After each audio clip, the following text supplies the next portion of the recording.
On Medical Technology This Week, we focus on bronchial thermoplasty, a new technology that uses radio waves to burn off overgrown muscle in the airwaves of asthma sufferers, helping them breathe better, have fewer symptoms, and use less medication. Asthma is one of the most common diseases in the world. It currently affects 300 million adults and children. Experts predict that by 2025, this figure may rise to 400 million. With normal breathing, a person's airwaves are fully open, as in this cross-section of an airway. But people with severe asthma have more airways, smooth muscles settling their airways. These excess muscles, together with the inflammation of airwaves, combine to make the airways thicker than normal. To help ease the symptoms of asthma, there's a new technology called bronchial thermoplasty, in which a small flexible tool is advanced into the airways through a standard flexible bronchial scope.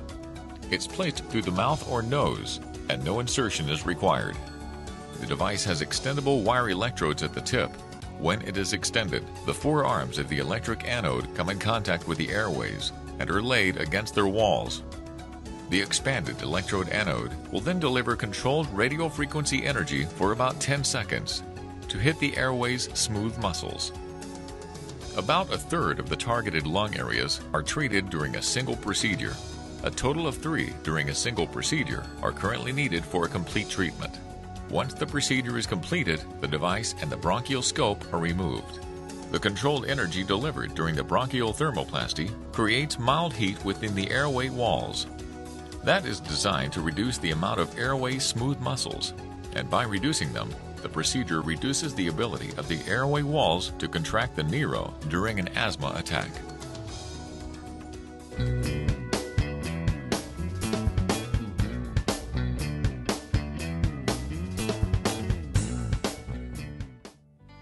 More than half of Kenyans are children aged less than 18.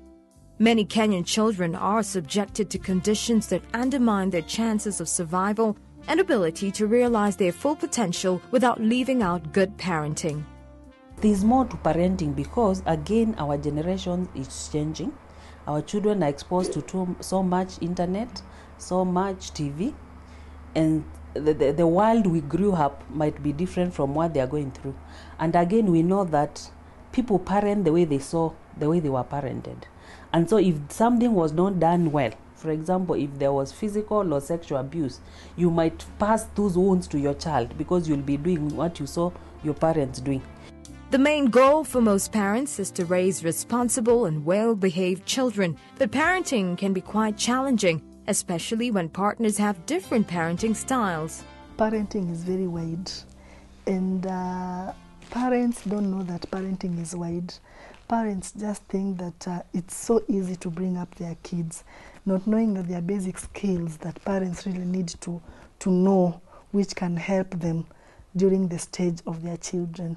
If I may quote what research is now showing, we now know that the best parenting method is what we call the authoritative parenting skill, where the child and the parent, when the parent is giving rules, they state them early, they enlist the consequences, such that if you break these rules, these are the consequences. The child knows that early in advance.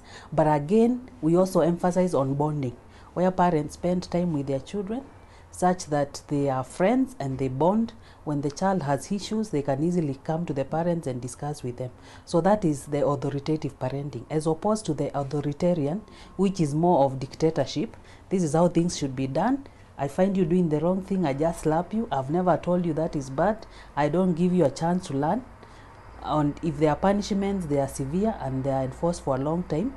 And we also have another parenting skill called the neglectful. The parent doesn't care, doesn't set any rules, doesn't set any expectations.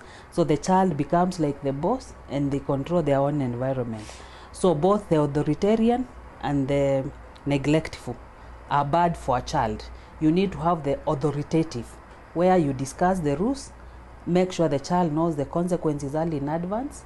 When you enforce them, then the child already knows. And again, that goes along with bonding, such that you're not just there to correct, you get into this person's life. You know, a child is also a person who has an identity and wants to bond. So again, those two go together. For children, this can lead to a lot of confusion and can sometimes cause psychological changes, as recent research shows. But what exactly happens when a parent notices that their son or daughter has changed all of a sudden?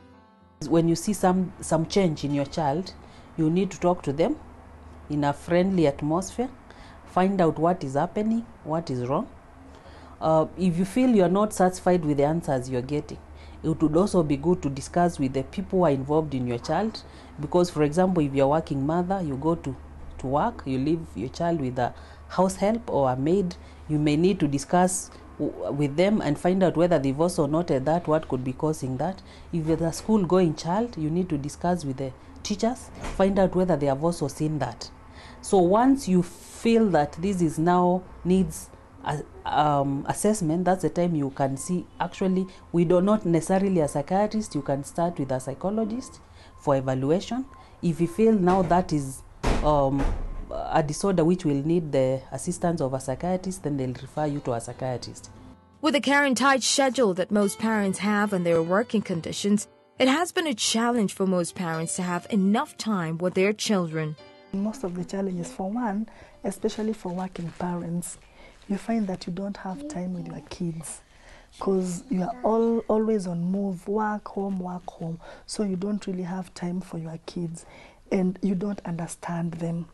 And so it becomes so challenging, especially when you have kids who go to school, you know, and you really need, as parents really need to create time, get to know their kids, have time with their children, interact with their teachers, because when you interact with their teachers, you really, it makes you look like you are on top of things, you know. If you want to know more about your child, with better interaction with the teachers, you'll be able to know how your kid is going on in school. Some parents ignore that. Some parents just think that once you've taken your kid to school, that's it. You'll drop your kids in the morning and go for them in the evening. But there's that basic interaction that you need between you, your teacher, and your child, because you'll be able, most of the time, the teachers actually spend a lot of time with your kids than parents. So when you create that interaction, you'll be able to know how your kid is interacting in school and the weaknesses that your kid may have. Psychological changes in children can be a great cause of alarm because it makes them exhibit certain behaviors that sometimes could be suicidal.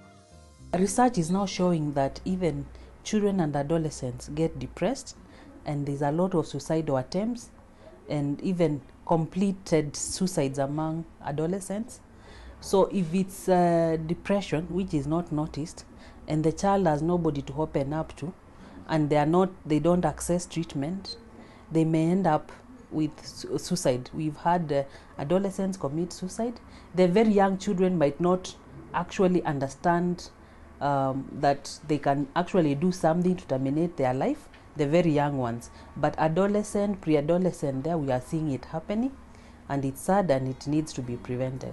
To avoid psychological effects in children, parents can play a very important role. When she used to throw a lot of tantrums, as a parent I could get annoyed, and you know what comes in your mind at that particular time, it's spanking them, you know, because you feel they're disturbing you, they need to give you time, yeah, and when you continue spanking your kids, they become rebellious and kind of even start to withdraw because they look at mommy like all the time she just beats me. We actually say that if you're spending a lot of time with your child, you'll be able to notice when their behavior changes. And a child's behavior can change when they're stressed. And now we are seeing a lot of schoolwork, a lot of homework, a lot of no time for play. So you find children are getting stressed. It could be as mild as a child doesn't want to go to school. They complain of stomach pains. It could actually be a child refusing to go to school. It could actually be a child getting frequent common colds. That can be an indicator that there's something wrong. Again, a child who was outgoing becomes shy. A child who normally, even a child who was normally withdrawn, not so talkative, and all of a sudden their behavior changes.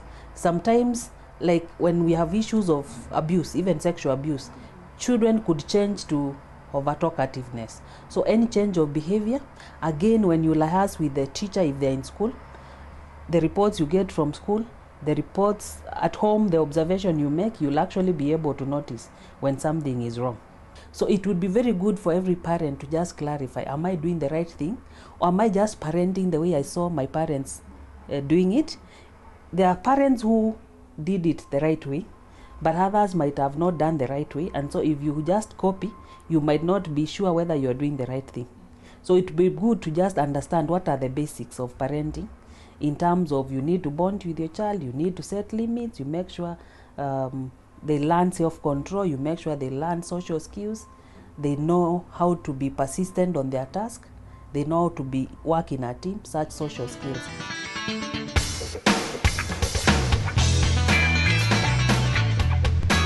If you have any questions about the show or about your health, SMS 5335 or email familyhealth@familymedia.tv. Until next week, do stay healthy.